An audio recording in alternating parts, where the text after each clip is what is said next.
Welcome to a special midweek thrill of driving podcast. Now we're going to do something a little different today. We normally give you the news, but today we're going to answer a question that we get asked a lot.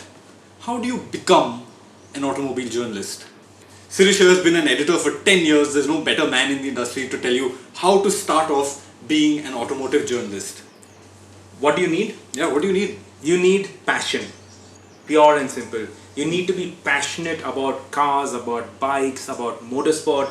Passionate enough that you wake up every single day at 3 in the morning, go to bed at probably 10, 11 at night, wash cars, watch shit of cars, sit beside journalists as they road test, and you're not allowed to test or drive or ride anything, but you're just there, you're just absorbing, you're just assimilating the entire environment, you're absorbing what is happening, how a magazine is put together, the whole production aspect of it is just pure and simple passion. And number two, an ability to write. Passion without the ability to write is not going to work. What do? We are driving, riding and all of that, but ultimately we are translating what we feel into words. Our aim and of every good journalist is to put you in the driver's seat or in the saddle of the motorcycle and experience the motorcycle. So you haven't driven or ridden, but we aim to make you feel what the car is doing, what the bike is doing, and obviously give you a verdict on whether this is good or not so good, or great or not so great. But ultimately, we need to put you in the driver's seat. We need to put you in the saddle. We need to make you feel what we are experiencing. And that is what makes a good automotive journalist. And I'd like to add something there. The ability to write is one thing. A lot of people can write well, but you need to have the ability to understand what a car is doing and then communicate. It's not enough. So let's start where I started. Yeah. Okay, I was doing my final year of engineering. I did this mechanical sandwich pattern where we crammed in extra subjects every semester, and we had 2 semesters in industry. In the final semester, I was doing my internship at Thermax, and while I was doing that, my girlfriend then, who was my wife now, she was in a choir, so I was also in the choir because she was in the choir. I could sing back then. Didn't know this. Who knew? And one of her friends, her father was working at Overdrive, Ashraf Sheikh. He was a really respected tester back then. So I went to Ashraf and I told him that, listen, imagine a 20-year-old kid now going to Ashraf, sir, I like cars. Can I also drive cars?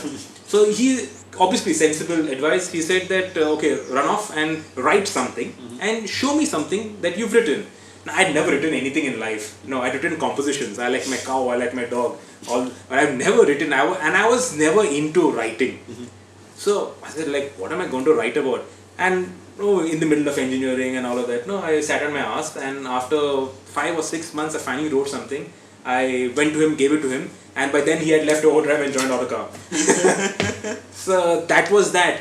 And then what I wrote, that time the websites were just coming out. Okay. Those were the days of this BSNL. Dial-up internet. Forget dial-up. So there was dial-up, which was premium. And then VSNL had a student connection. Those TCP IP connections, which should be even slower than those dial-up connections. So I had a student connection, and those were the early days when 1-2 websites started popping up, and there was a website called cybersteering.com. I don't think it's there anymore. So I sent off this thing that I wrote. It was on the Zen that I was using to go to college. So it's something I written about the Zen, and I think 2 months or 2-3 months later, an email popped up saying that this is a story that you might like/enjoy. And I clicked it, and bloody hell, it was my story. So how did it get picked up? I just sent it to them. Okay. I didn't send it for publishing, and I couldn't care less that they didn't pay me for it or they didn't ask for my permission. It was my stuff was printed, yeah. And within that week, Adil, who was the founder editor of Overdrive, he called home, obviously pre-mobile days, and he spoke to mom, and he told mom that I'm Adil and Sirish has so just to go back.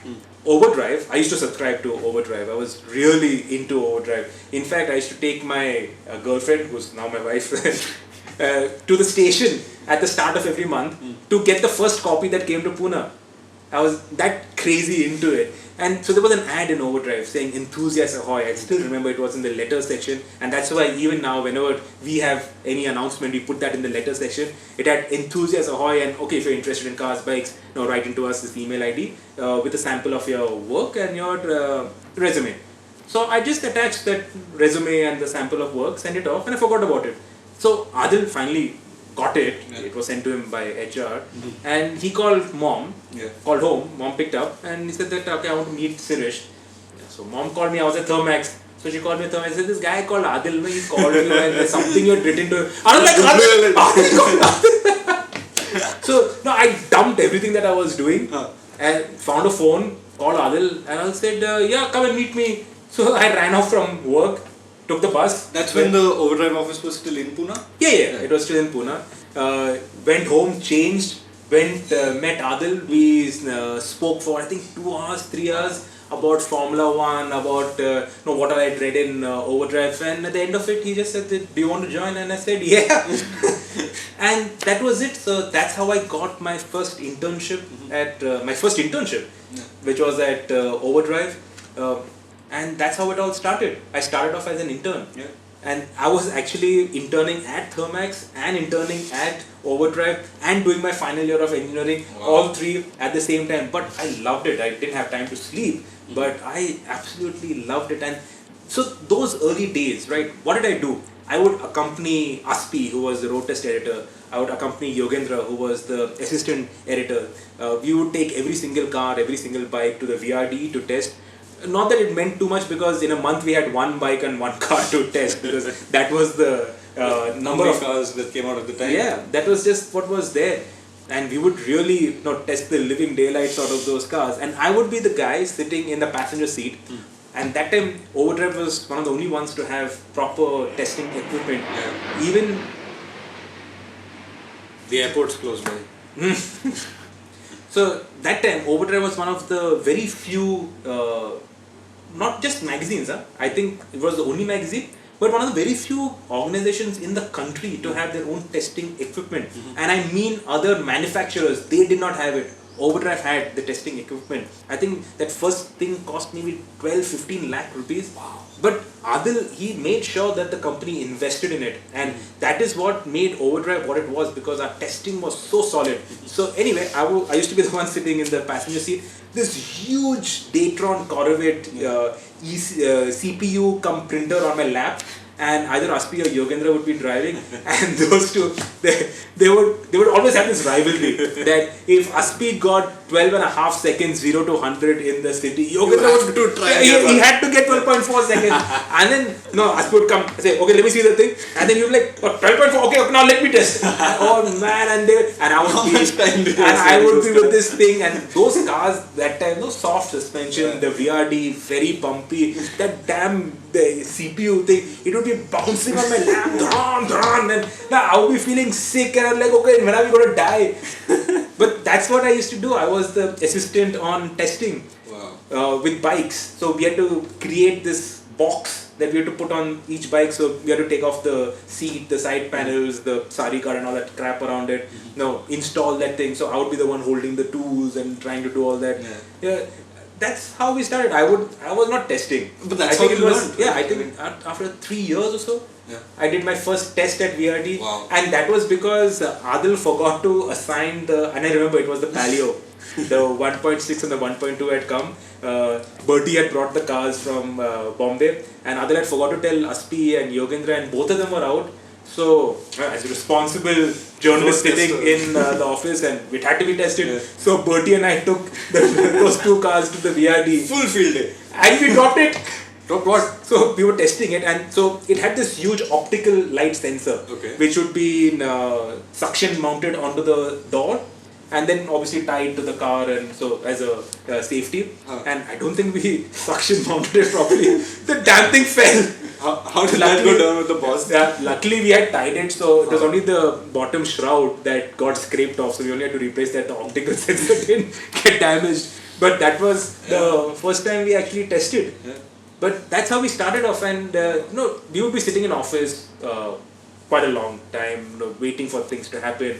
we would be just fooling around playing Colin McRae. So that was the thing we used to do those days. Bertrand D'Souza. I'd like to interject here and say thanks to social media, we have no time to play Colin McRae or any video games whatsoever. So we had Colin McRae on all our computers. Yeah. So Bertie, Vikrant, myself, our designers, our photographers, we'd all be in office, we'd all be setting, trying to beat each other's fastest time in that focus. Yeah. And the office boy would be at the window, looking down, waiting for when Adil would come. And they would say, okay, Adil's come. And they would all shut down everything and pretend to be doing work. And okay, what work? That time, no Google, right? So if you wanted to do research, you had to find a book to do research. There was no How did you all get news? So news, we used to subscribe to a lot of magazines. They would come a month or two later after they would be out on stands in the UK. Those days, press kits used to be physical kits, which you had to go to a motor show because that's where you would get all those kits, and then you would sit and you would read through press kits. Those days, so obviously I never went for a motor show back then. Adil would go, sometimes Aspi, and they would collect press kits from everywhere. And DHL used to have a courier service.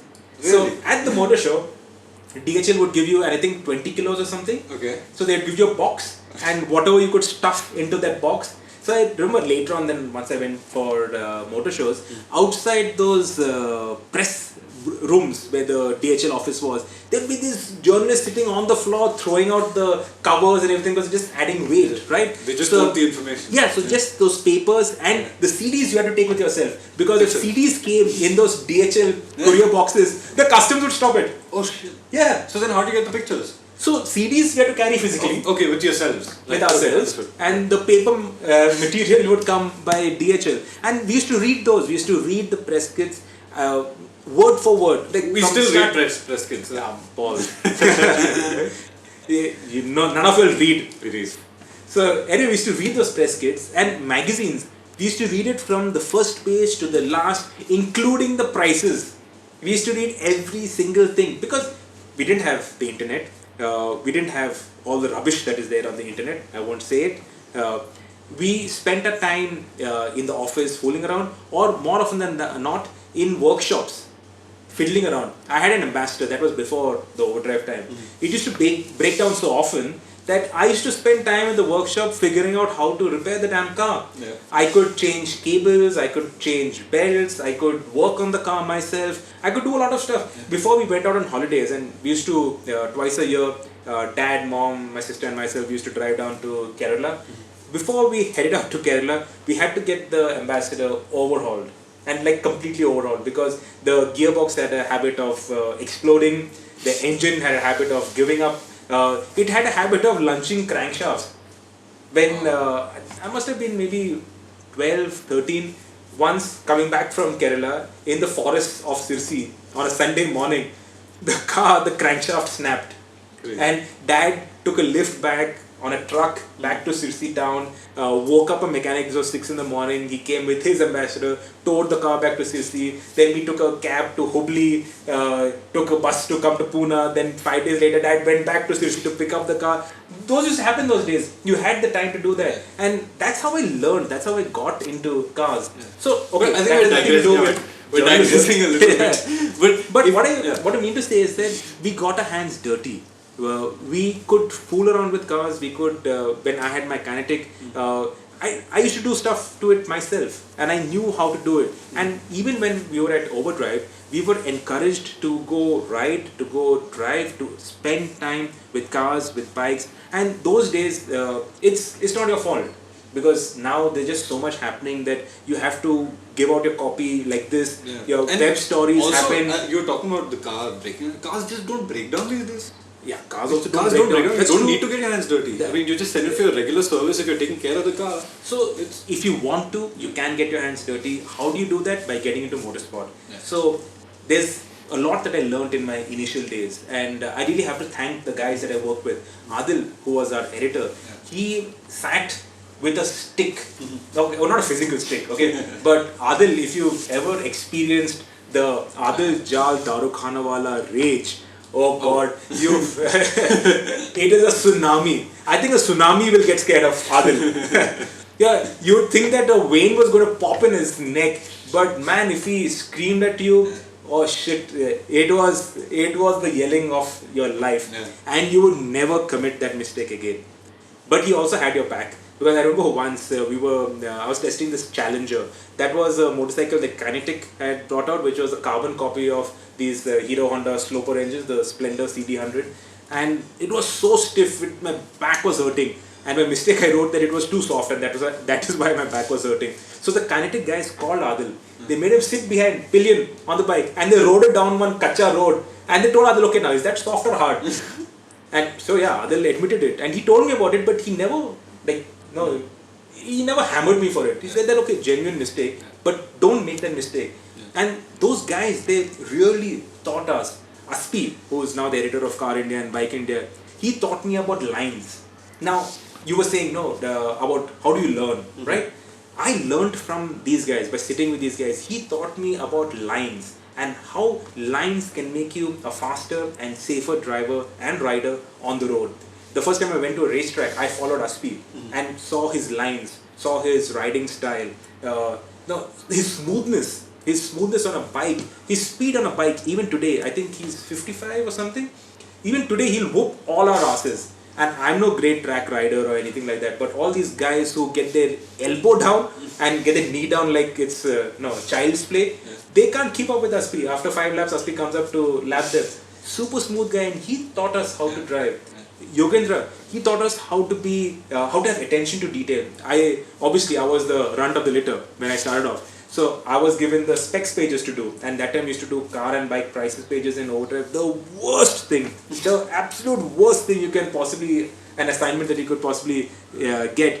And I used to fuck up on that quite often.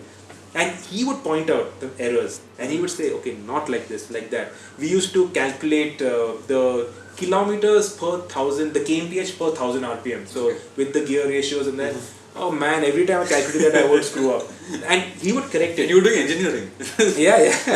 I did my engineering. But these are the things, no? And speaking of motorsport, I remember this one time you told me suspension, like how suspension works. You didn't understand suspensions properly till you went rallying. So that was way later, right? But before that, Adil was really into motorsport. Okay, Adil came from motorsport. Aspi came from motorsport. Hormuz, who is the editor of Autocar, he started off shooting the Himalayan rally. Bob Rupani, one of the senior journalists, he also started off marshalling at the Himalayan rally. All these great journalists that we looked up to, that we learned from, all came from motorsport.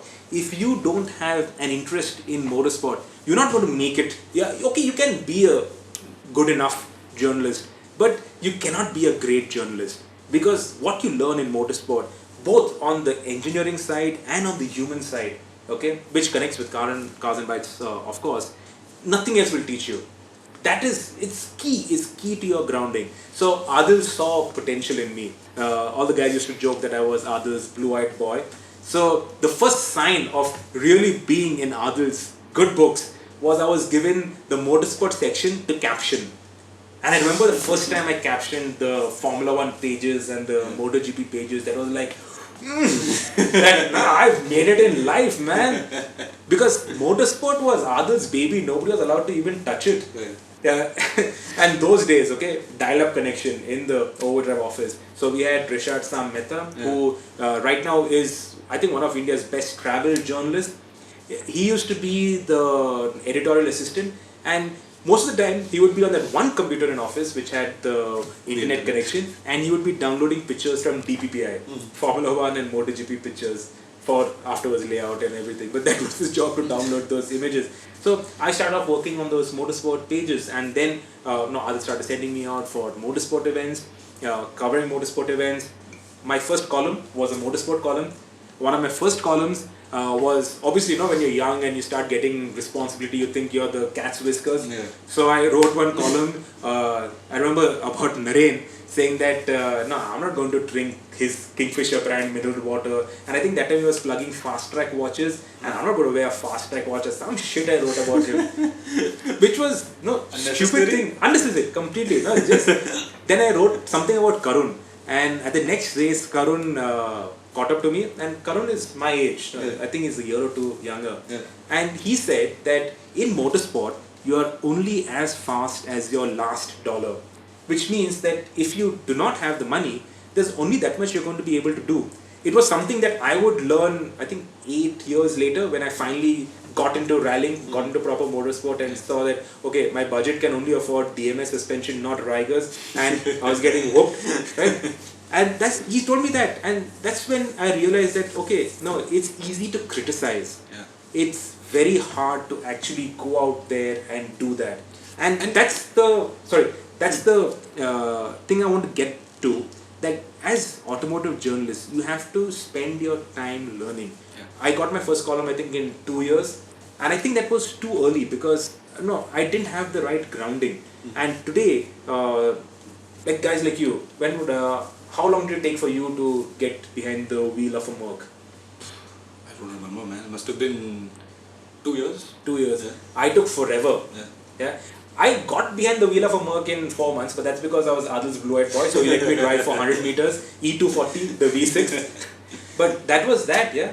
But now you guys get all these cars. That time we had to wait, and that waiting actually gave us a solid grounding because we learned and understood and absorbed. And the thing about you saying that, how do you judge what a car is doing? How do you judge what a bike is doing? It only comes from A, experience, and B, banging heads against people who know. And see, reading. I think reading is extremely important. You drive a car and then you read what experts have written about them, and that sort of allows you to understand what the car is doing. True. You know? That even today, I read most of the international magazines, and I read every single magazine that is printed in India.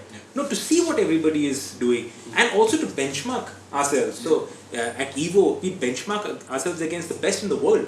Right, so in terms of our photography, our writing, everything, that you see that how those guys are evaluating cars, what they're looking at. The good thing is that now we are driving the same cars as they are. So I mean, we see what I've written about the M2 competition and what I say Chris Harris has written about the M2 competition, and whether we are on the same wavelength. And today we've got enough experience to realize that what they say, what the British, the UK journalists say, because those are the guys who we read more often than not. And what we feel when the car comes to India can be two completely different things, because the roads are different, the conditions are different, everything is different. And that's not wrong. Yeah, and that's not wrong. So now we have the confidence also because we've learned. But learning, reading, understanding, talking to people, absorbing what others have to say. People will talk bullshit, right? But you have to be smart enough to absorb the good things and then barf out the rubbish. I want to bring this conversation back to something you said earlier. Giving criticism is easy. That's a huge part of our job, critiquing cars. Now, months and years of engineering goes into these cars, and then we go at a press event in our business class tickets, 5-star hotels, drive the car for 2 days, and then we say what we want about it. How are you fair and measured with your criticism? So I think it starts with your upbringing. It starts with humility, okay, and it starts with being thankful for what you're doing, and also realizing that the car industry, okay, it employs tens of thousands of people, not just at the R&D, not just at the manufacturing stage, but even the vendors, the supply chain, everything. Okay, I'm not putting ourselves on a pedestal by saying that what we write will affect the jobs of millions, but it is their hard work that has gone into the car. So you have to have empathy. You have to think that, you have to be serious about it. Let's put it this way, okay? You don't have to say good things about the car because a lot of people have worked on it. I'm not saying that, but you have to be serious about what you're doing. And you have to go into a test with seriousness, with confidence, with ability, and with a clear head. That no preconceived notions, no biases, no that, okay, I don't like this badge and I don't like this person working for this company, so I'm going to thrash his car. None of that shit. No, you have to go with a clear mind, and you have to bring all your expertise to play. And that's again circling back to what I was saying about experience. You cannot evaluate Alto, for instance, if you have not driven the Quid and the other small cars in its class. Similarly, you can't evaluate a Seltos unless you've driven the Creta, unless you've driven the Hector, unless you've driven the other cars in its class. all of that is not going to come overnight. It's not like, no, you join a magazine and there are 25 cars downstairs for you to sample. And in any case, you drive 25 cars in a day, you're not going to understand anything. It all comes gradually with experience. The more miles you spend behind the wheel, and that's not just on testing. Like you go riding on weekends. Why does you do that? No, you do that because you enjoy bikes, but also to understand. That's why you take a different car every time, a different bike every time. I do the same. So the more time you spend driving, riding, the better you understand cars. Yeah. So I mean, and now if somebody wants to break into the industry from the outside, how do they do that? How do they sort of show their seriousness today in today's day and age? Where there's right. So we get a lot of queries that I want to be an automotive journalist. I like what you do, and now on Instagram you have all this. The first foremost, don't say I, HF, we, your job. Don't write that shit, man. There is no limit on direct messages. Don't write clean English. A professor of mine in college actually told me this. His name was Krishna Warrior. He was I forget what he was. He was teaching us something with communication, and I remember him saying something very stayed with me ever since. He said, "You submit your assignments and you write well in them. That's great, but you need to realize that the body text of your email is also a reflection of your writing. Your sign off of your email is also a reflection of your writing. So everything that you're putting forward, right from how you address the person, what you're saying in the email, how you're signing off from the email, all of that matters." And I try to sort of live up to that standard to this day. When you write clean English, it just shows that you have taken effort. If you write that SMS lingo, okay, and come on, man, there was a time when SMSs used to cost 2 rupees or something. Today it doesn't cost anything. Write proper words. I hate that. When I see those things, I don't even read further. If you want to apply, okay, not just to Evo, to any other magazine, the first thing, you have to have a writing sample. Okay, your resume obviously you will have, and you have to have a covering note as to why do you want to work with XYZ. Okay, you could work with Overdrive, you could work with Autocar, you could work with Top Gear, with Evo, wherever. Why do you want to work with that particular magazine? And I suggest that you focus on one. Okay, if that does not work, then you not just send email to Autocar saying that I love Overdrive and I like reading Overdrive. That's all bullshit, right? That actually happened to me. Boilerplates. Yeah. Oh, you send like that? No, I tried to get into Top Gear after college a lot. I sent 3-4 emails to them, nothing, and then I got in touch with Osip and sort of ended up here. Good decision in retrospect. So I always wanted to get into Overdrive, right? And I got into Overdrive, and I really think I was very lucky. Right place at the right time. A lot of people don't have that kind of luck, so I'm really thankful for what I have. It's okay. There's ability, but there's also a lot of luck that goes into it. For sure. But it's not rocket science, okay? And you don't have to be Rossi or you don't have to be a Schumacher to be able to be a bike or car journalist. You have to be able to ride and drive halfway decent. But the thing is that on the job, you learn so much that you become so much better and very quickly. You have to have the ability to write. I'm reiterating that. But then that again can be developed. So like Atish, when he joined us at Evo, I think that was 4 years ago. 4 years ago. Yeah, he had the ability to write, but it was not structured. So then you start like this, you end like this. Your tip, okay, for writing, your end should always connect with the start. That's a sign of a great writer. Okay, so those things that obviously you learn as you go along. Driving also. Now, when I started, I thought I was very Schumacher, right? But no, definitely I was not. I learned that, and then I learned how to get faster. Then I got opportunities to go out and drive nice cars, and then I got the opportunity to go out and rally. Okay, I made that happen. Right? I went and found sponsors. So it's not like I was sitting in the office and somebody came and said that here's a rally car, go out and drive it. No, I made it happen. I was determined, and I spent my own money to do it. If you have like a baseline, okay, and then you start developing on it, you start growing from there. Like when I started rallying, that's when I realized that there's just so much more that you can do, and there's so much that you can learn from these tuners. For instance, one test that we did in Jodhpur, that was the first year that I was rallying. So Leela, who was the tuner, Red Rooster, one of India's best motorsport tuners and engineers, he was standing outside, right? Came down the straight and he said, okay, stop. And he went 2 clicks softer, do this. And then the car just felt so much better. I was like, no, what did you do? And he said that I could see that the car, the front was moving. You couldn't feel it. And I was like, shit, man. And that's obviously also because I was concentrating so hard because the car was so much faster than my ability was. But then that's when you realize that, okay, this is what suspension does. And this is what compression is. And this is what rebound is. And today I see a lot of young guys, okay, talking about compression and the rebound is too much. And I'm like, no, what? Like, that's all bull, because if you haven't done motorsport, you're not going to understand all of that by going on your Sunday rides. Okay, if you're riding like really hard, which you should not be doing on the road, if you're doing that, maybe you'll understand 30% of it, but otherwise you're not going to really understand anything. But that whole learning curve, right from nowhere to getting to understand cars and bikes, that a lot of that happens on the job. So if you're worried you don't know enough or cannot test or cannot understand the vehicle, you learn. Does not matter. You learn. So I'll tell you this funny story. I've never told you this before. I've never told him this. I got my motorcycle license 2 weeks before I joined Evo. He doesn't know. I never told him this. I came to the Evo office. Within 3 weeks, they handed me the keys to a Star City Plus, and that was my long term at the time.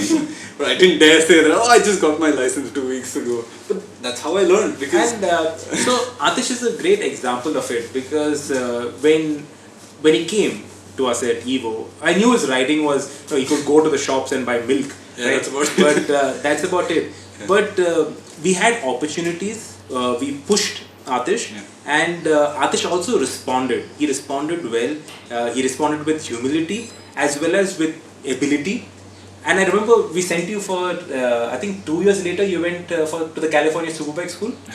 Or not even 2 years later. No, 1.5 years. Yeah, 1.5 years later. And that really transformed my riding. And then he went to the Bajaj track to test the KTM 390, and he got his knee down. No, I didn't get my knee down. I was pretty damn close. And I got my knee down at the track at CSS. But the Bajaj track... But after he came back from that KTM test and we saw the pictures, and I was like, okay, man, this...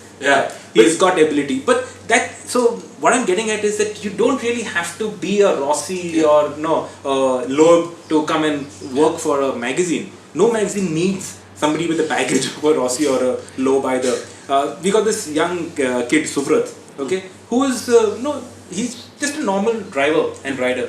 But he's got a good attitude, and that will take him further. As long as you have that attitude, that willingness to learn, that willingness to absorb, that willingness to take criticism, because you are going to be yelled at. Okay, this is a pressure environment. Okay, especially with a pressure cooker as a boss. And especially when we are closing issue, when all the deadlines are on our head, right? It is, everybody's going to get a whack, right? But if you take that whacking in the right sense, with the right attitude, 100%, then you learn. Okay, if you think that he's a bastard and he's yelling at me and all of that, then he's never going to learn. You're never going to go anywhere. If I did that when Adil was yelling at us, which was happening very, very often, we would be nowhere. But that, I remember at Overdrive when I started off, that was 2000, and then 2001, 2002 when the other guys joined in. Back then, we had Aspi, the road test editor, now editor of Car India and Bike India. Yogendra, assistant editor, now the editor of Auto Today. Bertrand D'Souza, editor of Overdrive. Vikrant Singh, editor at Carvale. Suresh Narayanan, he became the photo editor at Overdrive, then at Auto Today, now with some magazine in Kerala. All of us, okay, because we learned, because we went through the grind with an open mind, all of us became editors. What a team we had back all then. Stars. Yeah, really all stars. And even today, all of us hang out together at all these press events. There are events, 3-4 events a week now. There's so much that is happening, and it's a great environment. We all are a family. Okay, we do bitch around a bit. That happens. But end of the day, we all have each other's backs, and even though we are rivals, but it's not like a unhealthy competition, unhealthy rivalry. We all quite close that way. Anyway, that has nothing to do with how to be an automotive journalist. But it is an indication of the environment that you would be coming into. It's not an environment that tolerates politics. There's not an environment that tolerates that, okay, I don't like you, I like you, and I'll only do your work, I won't do your work. Doesn't happen. Here, everybody chips in for the others. So if I am not available today, somebody else does what I am supposed to do. And today, there is so much more that has to be done than when we were starting off. Back then, we just had the magazine, right? One magazine a month, and that was it. It was bliss, absolute bliss. The Overdrive office was in Pune. The head office was in Bombay. And that's where all the scanners were, that's where all the machines that would fire the forms were, that's where our pre-press was. So every month, we would pack up from Pune, we would spend a week in Bombay putting the issue together. It was a holiday, a 7-day holiday in Bombay. We would have one new car, one new bike a month, and that was it. There was just not so much to do. Things have changed now, like I'll tell you what, social media, we were just talking yesterday about what we need to do with social media and the website, and it's so important that you're quick, and it's so important that you're accurate. There's no room for error, but that's with anything. But it's very important that you're quick and you're on the ball all the time, and that it really contributes to a lot of pressure and stress. I mean, it's what the work environment has become. It's just a part of the job now, but it's probably not the same as the day. And I see that we have to do a web story as soon as we finish the drive. I see a lot of people who go in with a templatized story before they even go out and ride the bike or drive the car, which is terrible. And I understand where they're coming from, right? Because their bosses are probably on their head, and all these websites are in this race to be the first out.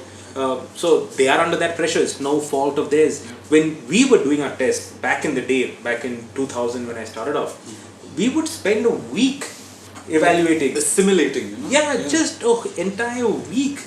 And obviously you'll understand so much more. I see myself that when I go out and do a drive, okay, and I honestly feel that at this experience level, if within the first half an hour you can't understand maybe 80% of the car or bike, then you're actually quite useless. But I still see that after I do the web story, and I do the web story as soon as I get onto the flight back, and by the time the flight lands, I'm done with it. So that's how I get it out on time, because on the flight your phone does not ring, there's nobody buzzing you on social media, and you got time to yourself.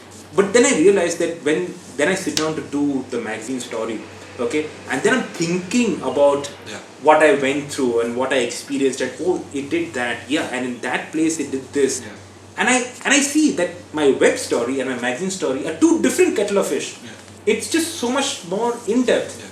And that's where, okay, obviously you'll say that I'm a dinosaur and I'm flying the flag for magazines. But I disagree. I've joined in this environment where everything was you need it now, and still I find that if I write a web story and then later I have take time out, I think, I do a little more reading with respect to what other cars are, and it allows me to give a more wholesome review. It's true. And that's where magazines, even now, you will get a proper evaluation in magazines.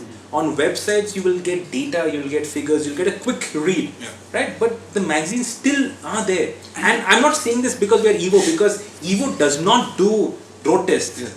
There are other magazines that do road tests. Autocar does damn good road tests. I read Autocar's road tests. Evo, we need to read Autocar's road tests, because that's how you...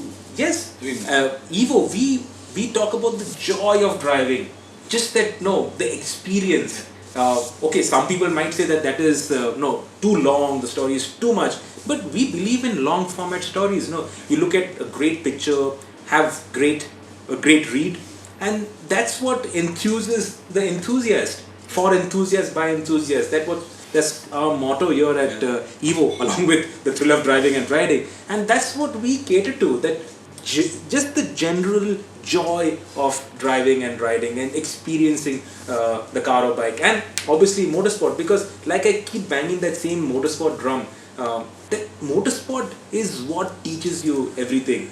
And again, you might not have the driving chops or the riding chops to make it up there in motorsport. Does not matter. It's just the experience, the environment, the pressure, the joy, the pressure. How to handle pressure. I remember I did I think the third or the fourth rally I did. So the first rally I did, okay, it was the rally in Maharashtra, the Nasik rally. my very first rally, it was so last minute that my suits and my helmets, it came at 4 in the morning and the start was at 6 in the morning. It was that last minute. Wow. And that rally, we finished second in class. Oh, okay, only 3 cars finished. But second in class, alright? So that is the high, like you would not believe. The second rally, I don't remember what happened. Then the third rally, okay, we were leading and the car broke down. And the headline I wrote was, after the highs come the lows. And when you break down in a rally, when either you fuck up or the tuner has screwed up or no, you made a mistake or something has happened and the car is broken or the co-driver. Okay, so in rallying, everything is the co-driver's fault. I've been a co-driver and the driver never makes a mistake. It is always the co-driver's fault. But when the problems happen, no, that's what gives you, teaches your character. And then just pushing through, just pushing through. That is the mark of a person's character. That is character building. That's when you sit erect and say that, okay, we fucked up, but next time we'll go and make amends. I remember this happened at the Dakshin there when Ryan and I were participating together. I was the co-driver and Ryan went in, we toppled our gypsy, we flipped it and we were both distraught, as in like we were not running too high up in the standings anyway. We were just like, you know what, we flipped the car, the window's gone, the door's gone, the windscreen's slightly damaged. You know what, fuck it, let's just not continue. Just we'll withdraw, let the rally happen, we'll sit back. And we called this guy up to tell him, Sirish, I think we're gonna withdraw from the rally, I don't think we want to continue. And he said, what is wrong with you boys? I mean, you're there, push through. And it's not, and we went next and we pushed through and he told us this, it's not just this rally, but in life when you're stuck, when you're down, you have to push through, don't give up. You have the option of giving up, fine, but don't push through, you will have a more valuable experience.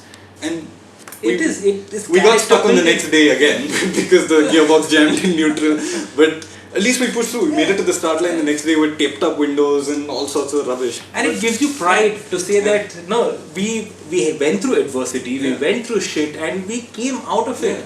And that is life, no? Whether you're doing this or that or whatever, life is no bed of roses, right? There are always troubles, there are always things that you have to deal with. How you deal with it is what separates the good from the not so great. That's the bottom line. So, anyway, I think we've been talking for too long. So, to cut a long story short, how to be an automotive journalist? Passion, enthusiasm, ability to write, and even bigger heart and ability to learn, to understand, to absorb, and you have to be patient. Things don't come overnight.